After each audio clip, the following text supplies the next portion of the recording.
Good morning all of you.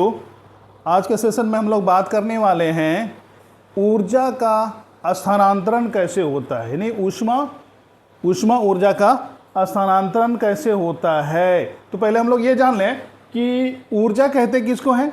ऊर्जा कहते हैं काम करने की क्षमता को, ऊर्जा कहते हैं काम करने की क्षमता को। ये बात हम लोग पिछले सेशन में डिस्कस कर चुके हैं, लेकिन फिर भी एक बार रिवीजन कर लेते हैं कि energy is ability to work, काम करने की जो क्षमता होती है उसे ही हम ऊर्जा कहते हैं।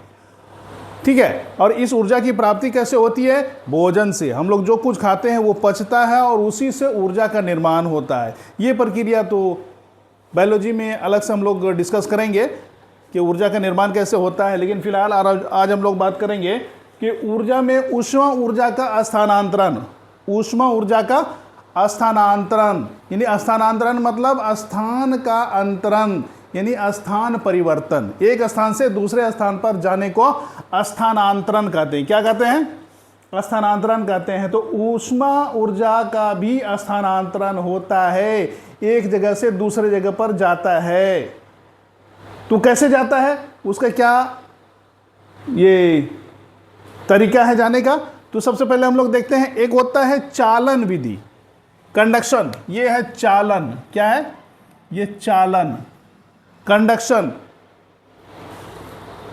ठीक है, कंडक्शन में ऊर्जा एक कण से दूसरे कण में सीधे संपर्क के माध्यम से स्थानांतरित होता है। क्या होता है? एक कण से, किसी पदार्थ के एक कण से दूसरे कण में संपर्क के माध्यम से स्थानांतरित होता है। यानी जो कण एक कण दूसरे कण से सटा हुआ है, अगर एक कण गर्म होता है तो फिर वो ऊर्जा दूसरे कण को ट्रांसफर करता है, ऊष्मा दूसरे कण को ट्रांसफर करता है। वो जब गर्म हो जाता है, जितना वो सहन कर सकता है, एब्जॉर्ब कर सकता है, वो रख लेता है। उसके बाद जब और अधिक ऊष्मा मिलने लगती है तो फिर वो अगले कण को ट्रांसफर कर देता है। फिर वो भी जितना अपने अंदर रखने की क्षमता है वो गर्म अपना रख लेता है, और उसके बाद जो अतिरिक्त एनर्जी आने लगता है, ऊष्मा आने लगती है, वो अगले कण को ट्रांसफर कर देता है। इसी तरह से ऊर्जा का स्थानांतरण होता है। इसी को कहते हैं चालन विधि। क्या कहते हैं? चालन विधि, कंडक्शन मेथड। इसी माध्यम से ऊर्जा का एक कण से दूसरे कण में सीधे संपर्क के माध्यम से स्थानांतरण होता है। यानी अगर संपर्क में नहीं है, बीच में गैपिंग है, तो फिर दूसरे कण में ट्रांसफर नहीं होगा। सटा होना जरूरी है। इसीलिए कोई भी चीज़ हम जब गर्म करते हैं या किसी गर्म चीज़ में हम किसी वस्तु को डालते हैं तो उसके ऊर्जा धीरे धीरे इसमें ट्रांसफ़र होने लगता है, क्योंकि ये अब संपर्क में आ गया है।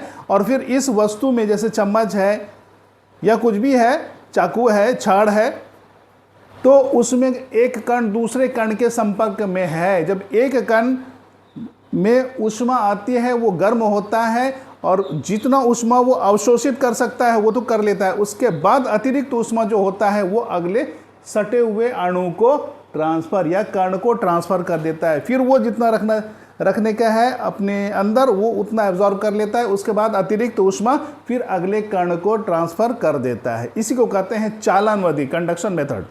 ठीक है, इस तरह से ऊष्मा का प्रवाह होता है, ऊष्मा का स्थानांतरण होता है। ठीक है, अब दूसरा है संवहन विधि, कन्वेक्शन। संवहन विधि या कन्वेक्शन कहते हैं ऊर्जा का स्थानांतरण तरल तथा गैसों में होता है।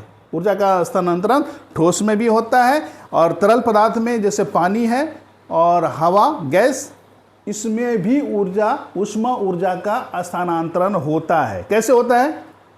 हवा में भी कण है, अणु, हवा के भी अणु है, जल के भी अणु है, यानी लिक्विड के भी अणु है।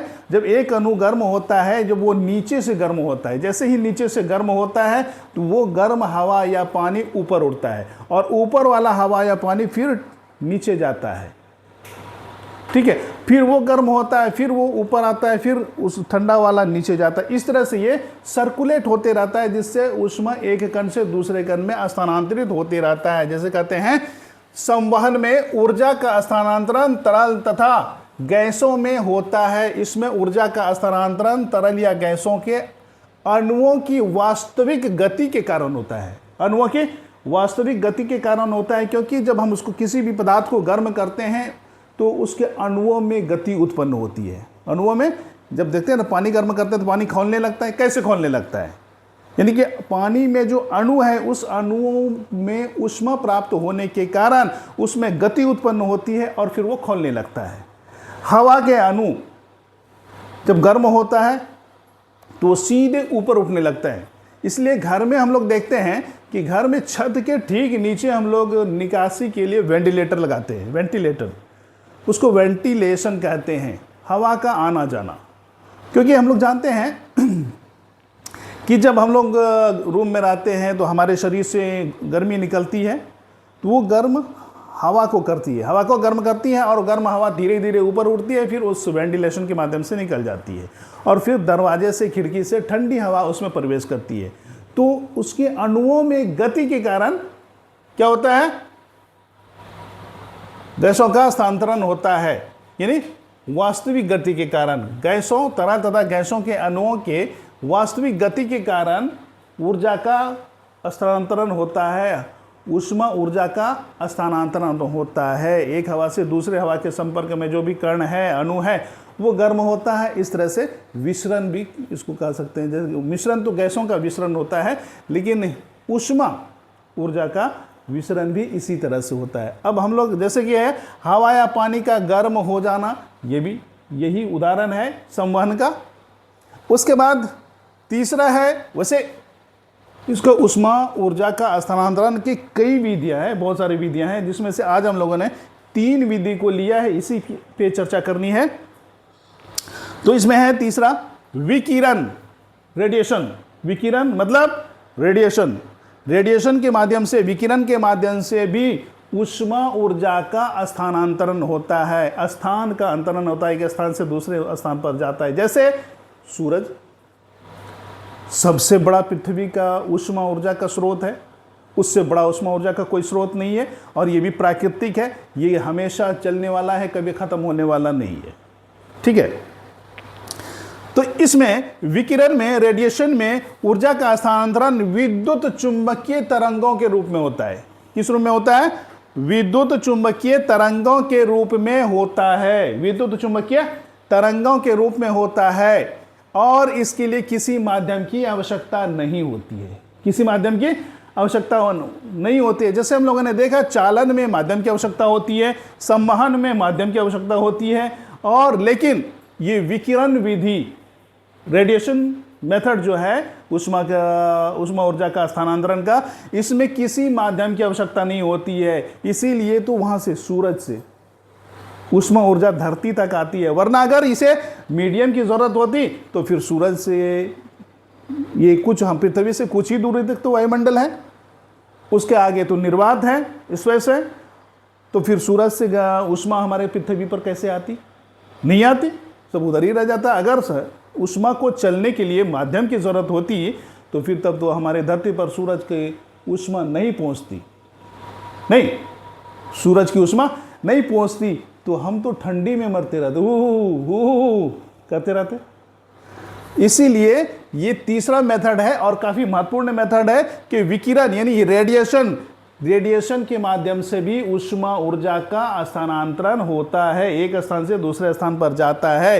ये विद्युत चुंबकीय तरंग, विद्युत चुंबकीय तरंगों के रूप में काम करता है। विद्युत चुंबकीय तरंगों के रूप में काम करता है। इसमें किसी माध्यम की आवश्यकता नहीं है, किसी माध्यम की, मीडियम की आवश्यकता नहीं है ऊर्जा को ट्रांसफर होने के लिए।